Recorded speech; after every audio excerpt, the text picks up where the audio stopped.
Estou atendendo crianças com medo de sentir medo, medo de dormir, medo do pesadelo. E aí começa a dormir com os pais, não quer mais sair de casa. Não, aí complica tudo. Começa com os sintomas, né? Enjoo, vômito, dor de cabeça, falta de ar, taquicardia, tem que ficar atento. E essa coisa de comprar a felicidade. Começa a comer os alimentos não saudáveis, que são um outro agravante. Comprar coisas, achar que comprar brinquedos caros, comprar tênis caro, comprar coisas caras, vai passar?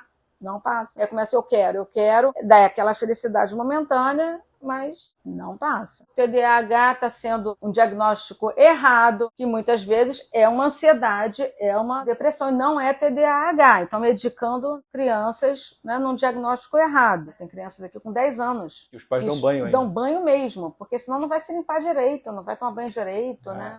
Salve, salve! Meu nome é Renato Neto, sou fotógrafo, videomaker, tenho vida fora da depressão e tô na envelhecência. Nesse canal eu me proponho a falar sobre fotografia, vídeo, depressão, velhice e outras coisas. Antes de mais nada, já tasca um like aí nesse vídeo porque eu sei que você vai gostar. Se inscreve no canal, comenta e compartilha esse vídeo, não te custa nada e vai fazer com que o algoritmo do YouTube perceba que eu existo e comece a trabalhar a meu favor. Fazendo isso, você me ajuda bastante e não gasta absolutamente nada, né? Ok, eu sei que eu tô te pedindo muita coisa, mas é tudo facinho de fazer. E não pensa que acabou não, tem mais. Assina minha newsletter para ficar sabendo antes das novidades e entra no grupo de WhatsApp que eu criei para aproximar um pouquinho mais as pessoas que gostam desse canal. Os links estão aqui embaixo. No vídeo de hoje a gente precisa falar sobre ansiedade infantil. Então eu bati um papinho com a psicanalista Daisy Zweiter, que vai falar um pouquinho sobre o assunto. Sou Daisy Zweiter, 58 anos, fiz psicologia na Gama Filho. Você me perguntou, né, a diferença entre psicólogo... Isso, psicólogo, psiquiatra e psicanalista. Para você ser psicólogo, são 4 anos de faculdade. Você tem o título de bacharel em psicologia. Com mais 1 ano, você pode ser um psicólogo clínico. Com o bacharel, você pode fazer um mestrado, doutorado, enfim, ou dar aula, entrar para a área acadêmica. Para clinicar, né, para ser um psicólogo clínico, são mais 1 ano de estudo. Então, são 5 anos total para ser um psicólogo clínico. O psiquiatra é um médico. Então, são os 6 anos de medicina, mais 2 anos de especialização ou residência em psiquiatria. O psicanalista, né, a psicanálise foi inventada pelo Freud e é uma prática, né? Então é uma especialização, né? Uma formação à parte. As primeiras sociedades psicanalíticas no início só aceitavam médicos, inicialmente, né? Psicanalista era um médico, depois que fazia medicina ia se estudar ou se aperfeiçoar em psicanálise. Depois passou a aceitar os psicólogos. Hoje já temos várias sociedades, instituições de psicanálise com diferentes linhas teóricas. Há uma formação mínima de 4 anos. O psicanalista tem uma formação permanente, está permanentemente estudando e trocando suas experiências e sua prática com seus pares, que é a linha lacaniana. São várias linhas teóricas da psicanálise, todos são terapias, todas seriam terapias que têm um tratamento, então são linhas aí diferentes. Né? Então você é médica também? Doutora? Não. O médico é só psiquiatra. A gente tem essa tradição, né, de chamar de doutor quem faz faculdade, né? O psicólogo é doutor, mas não é médico. Não prescreve, né? A medicina prescreve medicamento. O psiquiatra prescreve medicamento. O psicólogo não. A terapia é tratar das emoções, dos medos, frustrações, questão do ser humano, mas não com medicação. Você tem se dedicado ao tratamento de ansiedade e depressão infantil. Eu já estou há mais de 30 anos formada e sempre trabalhei com todas as faixas etárias, né? Desde a infância, criança, até adolescentes, jovens, adultos, né? Idoso. Com a pandemia, né? Nesse pós-pandemia, aumentou muito, né? Essa questão da ansiedade e depressão infantil está realmente mais preocupante, vamos dizer assim. Crianças com sintomas de ansiedade, pânico, depressão. Até então a gente tinha esse hábito, não, criança depois passa, vai fazer um esporte, vai fazer uma atividade, e aí passa. Mas não passa. Tem se agravado, né? As crianças estão sofrendo. Algumas pesquisas, né, mostrando como a depressão, a ansiedade tem, inclusive, atrapalhando na alfabetização. Crianças com crise de ansiedade e pânico não estão conseguindo se alfabetizar. Antes da pandemia, essa coisa com esporte, com alguma coisa, passava? Pois é, não passava. Aquele núcleo, né? Aquele núcleo depressivo, aquele núcleo de ansiedade, estava ali, né? Estava ali, mas as pessoas iam aprendendo e iam lidando mais ou menos com aquilo, iam levando suas vidas, né, com as suas ansiedades, com os seus medos, mas o núcleo da ansiedade, que é a grande descoberta do Freud, começa na infância, que ele chamava dos traumas infantis. Os traumas infantis ficam ali. Mas com a pandemia isso ficou muito mais grave, grave mesmo, né? Estamos vivendo uma situação grave. Os órgãos da Unicef, que cuida da criança, Sociedade de Pediatria, os números estão alarmantes. Precisa cuidar, precisa tratar, porque senão a gente vai ficar... dos doentes. As crianças já estão, né? Então, assim, atentar para os sintomas que estão aparecendo nas crianças e direcionar isso para um tratamento. Vamos comprar um tablet, vamos comprar um iPhone, vamos comprar um celular e dar para a criança que vai passar. Não passa, não está passando. O que antes era ansiedade está desenvolvendo para um transtorno de ansiedade e depressão. Né? Quais são os sintomas? Como é que fica complicado? Porque são sintomas do desenvolvimento infantil. Medo, né? O medo é um sintoma, não só para a gente, né? O medo é um sinal, seria um instinto, talvez, de proteção do humano. Você precisa ter medo. Diante de uma situação de perigo, ou você vai enfrentar, você vai se fingir de morto, ou você vai correr. Né? Isso no reino animal como um todo. Medo faz parte da proteção da vida diante de uma situação real. Estou atendendo crianças com medo de sentir medo. Medo de dormir, medo do pesadelo. E aí começa a dormir com os pais, não quer mais sair de casa, não pode pensar em ficar longe dos pais. Qualquer situação, aí já começa com os sintomas, né? Enjoo, vômito, dor de cabeça, falta de ar, taquicardia. Tem que ficar atento. Lógico que a criança eventualmente tem dor de cabeça, eventualmente come, passa mal e vomita, mas atentar para a frequência desses sintomas, né? Isso que é o alarmante e tem que procurar de verdade uma ajuda. Os pais sempre trabalharam muito e a questão de que está passando, não está passando. E essa coisa de comprar a felicidade, né? Então começa a comer os alimentos não saudáveis, que são um outro agravante. Alguns estudos já vêm mostrando que o quanto os alimentos não saudáveis aumentam a ansiedade, aumenta o enjoo, aumenta a dor de cabeça. Então a criança já começa a ficar com medo do enjoo, já mistura, agrava a condição. Comprar coisas, achar que comprar brinquedos caros, comprar tênis caro, comprar coisas caras, vai passar?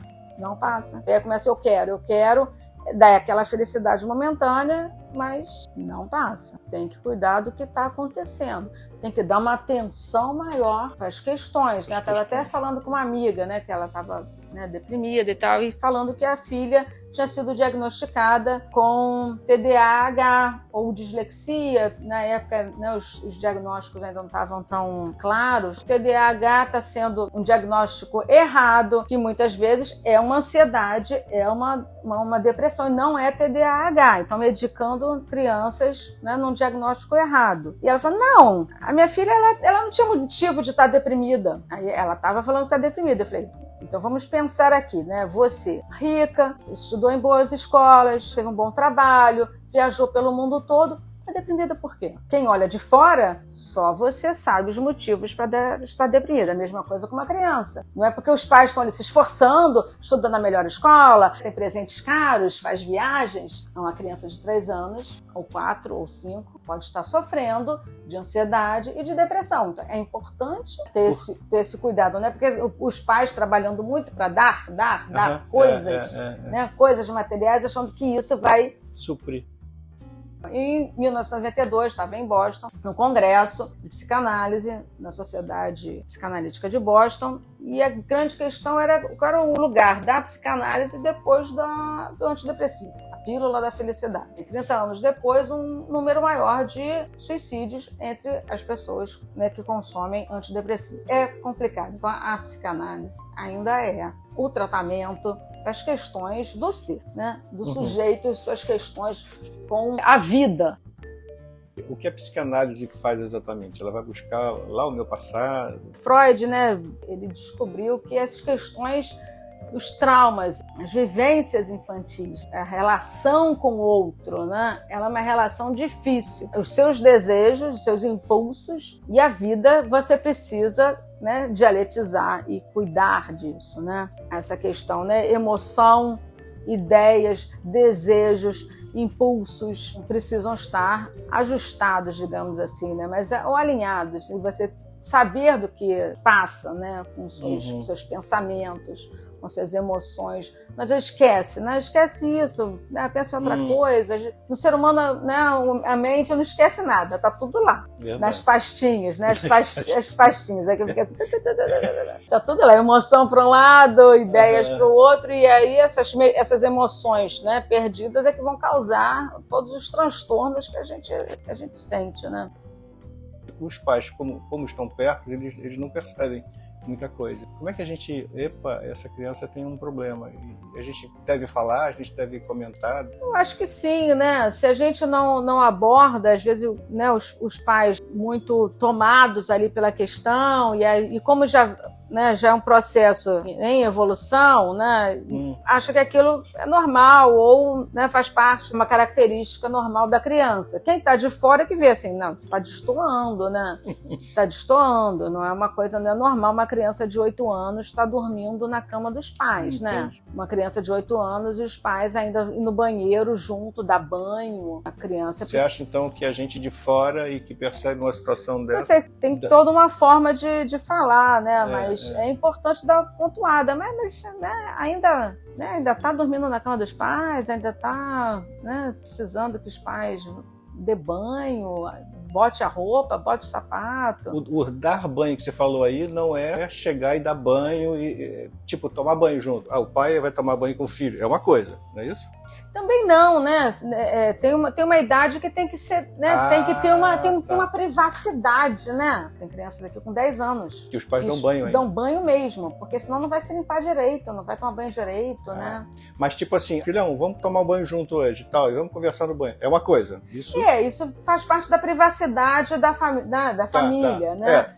Uns acham correto, outros não, e isso é uma questão particular. Ok. Né? Muitos aprovam, reprovam, pode ou não pode, né? Até tive um caso quando estava morando nos Estados Unidos, né? A criança falou na escola, uma criança de 5 anos que tomava banho com os pais. Só que a criança, ela era americana, os pais brasileiros. Não, mas lá no Brasil isso é comum. Se no Brasil é comum ou não, aqui não pode. Pronto. Aqui não pode. Se isso continuar, né, ter uma intervenção, as famílias têm seus modos de operar e que às vezes, assim, se está tudo certo, está ótimo. Se não está dando certo, então está interferindo essa intimidade, né? Às vezes muita intimidade também atrapalha. Essa privacidade, essa separação. Não somos amiguinhos. Se faz necessário. Pai e filho, é mãe e filha. Precisa fazer um corte, né? Não somos amiguinhos. Tem uma separação. Cada um com a sua privacidade e intimidades preservados. Não tem uma regra, né? Tá. Isso pode, isso não pode, né? Na verdade, a gente só vai sabendo na hora que dá errado, né? Essa coisa do beijinho na boca, pai dando beijinho na boca de filho, mãe beijinho na boca de filho, e vai por aí fora. Mas até quando é natural e até quando já vira um problema? Chega uma certa hora, tem toda essa intimidade. Pode, não pode? É complicado, né? É complicado. Essa coisa cria uma dependência afetiva muito grande, né? Parece ser uma coisa só de muito carinho, muito amor. Pode estar tranquilo, mas se no momento aquilo está causando na criança uma dependência emocional muito grande desse agente parental, precisa dar um limite, né? Esse fio, né? Até onde é uma manifestação de amor, de carinho, e até onde está, né, saindo dos limites. Até quando é normal uma chupeta, um mamar no peito. Essa fase, né? A gente chama dessa fase oral, né? Chupeta até 3 anos, 2, 3 anos, Quer né? dizer, a chupeta seria depois do peito, né? Não tem nada a ver. A gente usa-se a chupeta como uma coisa de apaziguar. Tanto que em inglês, né, é pacifier. O nome é perfeito, né? Pacifier. Vamos, né, pacificar aí essa criança que está desesperada ali com a oralidade. Bota uma chupeta e acaba para acalmar. Freud fala muito, né, dessa questão da oralidade, né? O humano tem uma oralidade ali, né? A agressividade vem pela boca, né? O falar tem toda uma agressividade que se manifesta aí. Toda a questão erótica também, a sexualidade. Né? A sexualidade é da cabeça aos pés, né? Esses substitutos, né? Eles têm uma função no momento ali. Depois segue o caminho, né? Tem que ganhar autonomia e independência. Cabe aos pais entender essa fase da autonomia e deixar correr. Os pais são muito culpados por isso, né? A criança começa a querer bater em retirada e papai e mamãe... Às vezes os pais não deixam. Cria uma dependência emocional em relação à criança, né? Sim. É complicado. É complicado. E aí, no teu caso, em especial, você trata da criança e do pai, ou dos pais, ou você... O atendimento da criança sempre é... Quer dizer, você está tratando a criança. Aí está tratando a criança, mas tem um acompanhamento familiar, uma orientação, mas o tratamento é da criança. Se os pais estão precisando de um tratamento, de um atendimento, e aí com outro profissional, não é comigo. Em alguns casos até pode, no momento, às vezes é difícil, o pai ou a mãe eles não vão procurar em outro lugar. Então eu vou fazer uma orientação ali, vou dar um acolhimento, porque a situação é mais complicada, né? Não permite essa separação, né? É um processo que também faz parte do tratamento. Então vai atender os dois ali por um tempo, mas assim que possível, né, cada um buscar o seu próprio atendimento para cuidar das suas questões. Sim. Senão te atrapalha no tratamento da criança em si. Não é uma questão de atrapalhar, é uma questão da questão mesmo, dessa individualidade. São sujeitos distintos, né? Essa questão da individualidade, cada um com as suas questões. Quando precisa tratar tudo junto, a gente trata tudo junto até cada um ir ganhando sua individualidade, né? É um processo. Mãe, pai, né? Sim, Mas às vezes a gente precisa acolher. Como é que você começou a atender crianças? Eu já atendia crianças antes. Com a pandemia, teve uma procura maior de atendimento para crianças. Eu faço um atendimento, dedico alguns horários para atendimento de uma ONG, uma procura grande, né? E aí eu não tenho condições de atender tanta criança assim, no limite do meu horário, né? Então a gente vê a necessidade de ampliar que as escolas e que o SUS ofereça atendimento para as crianças. Isso está grave, né? A quantidade de crianças sofrendo de ansiedade, pânico. É importante também ressaltar a questão da alimentação. O quanto que a alimentação saudável é importante na vida das crianças de todo mundo. Alguns estudos vêm mostrando quanto leites e derivados, assim como o excesso também de glúten, causa distúrbios, né? E alterações digestivas. E isso agrava as sensações de ansiedade e medo das crianças. Elas têm sensações, sentem um mal-estar, dor de cabeça, vômito, enjoo. Muitas vezes é ansiedade junto-se, né, com a má alimentação. Com a má alimentação, né? E aí a criança começa a chorar e aí, né, começa os pais vão dando, né, acha que é mais prático, que vende no supermercado. A criança pediu, a criança quer, a criança gosta. O excesso de açúcar é também uma questão grave. O quanto o excesso de açúcar também aumenta a ansiedade. É importante olhar os ingredientes, né, do que você está comprando, do que você está consumindo. Se tem ali XYZ, 1, 2, 3, não é alimento, é substância química. Então, quais são os efeitos dessas substâncias químicas no mecanismo do funcionamento do organismo quanto um todo? Aumentando a ansiedade, aumentando as infecções, e aí é um conjunto que vai aumentando crianças obesas, crianças com diabetes, crianças com gordura no fígado. Fofinho mesmo, só aqueles 3 primeiros meses, depois o negócio começa a preocupar, né? Quando fica muito gordinho, muito... Falei besteira aqui, mas... É verdade, né? Fofinho, né? Tá fofinho, porque assim, a gente tinha esse no pós-guerra, né? Quando a gente sai da guerra, porque até a guerra estava todo mundo passando fome. Sim. Né? E aí saiu da guerra, e, né, para ser todo mundo bem alimentado, né? Comer bastante. Mas esse fofinho acabou virando uma compulsão alimentar grave dos órgãos, né? Sanitários, de saúde, estarem alarmados, né, e fazendo campanhas mesmo de alimentação saudável para as crianças, né? Não só para os adultos. Chegou a obesidade, as doenças causadas por má alimentação nas crianças. O que você gostaria de falar para as pessoas que estão vendo esse vídeo? Então, acho que é importante a gente pensar que a gente nunca passou pelo que a gente passou na pandemia. Não temos essa referência. A gente tem uma referência das pessoas que viveram a guerra, mas não numa situação tão, né, mundialmente, né, o que a gente passou. Estamos saindo dessa situação e precisamos de ajuda. Precisamos nos ajudar, precisamos ficar atentos aos sintomas e achar que vai passar é um otimismo. Mas é importante estar atento aos sintomas e buscar atendimento para as crianças o mais rápido possível. Não pode deixar agravar. Os sintomas vão ficando mais graves e as consequências para a saúde como um todo preocupantes. E as autoridades públicas precisam contratar psicólogos para as escolas e para os CIRs e para as clínicas da família.